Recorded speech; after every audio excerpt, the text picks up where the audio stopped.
ಚಲನೆಯು ಯಾವುದರಿಂದ ಉಂಟಾಗುತ್ತದೆ ಎಂಬುದನ್ನು ಇಲ್ಲಿಯವರೆಗೂ ಅರಿತಿಲ್ಲ. ಕಾಲದೊಂದಿಗೆ ವಸ್ತುವಿನ ಜವ ಏತಕ್ಕೆ ಬದಲಾಗುತ್ತದೆ?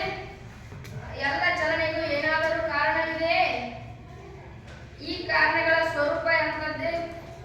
ಈ ಅಧ್ಯಾಯದಲ್ಲಿ ನಮ್ಮ ಎಲ್ಲ ಕುತೂಹಲಗಳಿಗೆ ಉತ್ತರವನ್ನು ಕಂಡುಕೊಳ್ಳೋಣ. ಹಲವು ಶತಮಾನಗಳವರೆಗೆ ಚಲನೆಗೆ ಕಾರಣ, ಅದಕ್ಕೆ ಸಂಬಂಧಿಸಿದ ಸಮಸ್ಯೆಗಳು ವಿಜ್ಞಾನಿಗಳನ್ನು ಮತ್ತು ತತ್ವಜ್ಞಾನಿಗಳನ್ನು ಗೊಂದಲಕ್ಕೆ ದೂಡಿತ್ತು. ನೆಲದ ಮೇಲಿರುವ ಚೆಂಡನ್ನು ಸ್ವಲ್ಪ ದೂಡಿ ಅದು ನಿರಂತರವಾಗಿ ಚಲನೆ ಮಾಡುವಂತೆ ಮಾಡುವುದಿಲ್ಲ. ಈ ರೀತಿಯ ಹಲವಾರು ಉದಾಹರಣೆಗಳು ನಿಶ್ಚಲತೆ ಎನ್ನುವುದು ಸಹಜ ಸ್ಥಿತಿ ಎಂಬುದನ್ನು ತೋರಿಸಿಕೊಟ್ಟವು. ಗೆಲಿಲಿಯೋ ಮತ್ತು ಐಸಾಕ್ ನ್ಯೂಟನರು ನಮಗೆ ಇದರ ವಿಭಿನ್ನ ಆಯಾಮಗಳನ್ನು ನಿರೂಪಿಸುವವರೆಗೆ ತಮ್ಮಲ್ಲಿ ಇದೇ ನಿಲುವು ಹಾಸು ಹೊಕ್ಕಿತ್ತು. ಸಾಮಾನ್ಯವಾಗಿ ಸ್ನಾಯು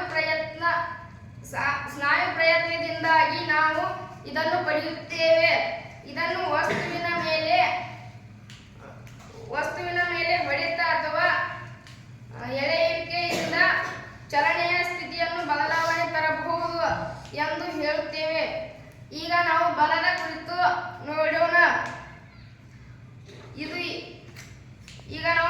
ಕುರಿತು ವಿಚಾರ ಮಾಡೋಣ.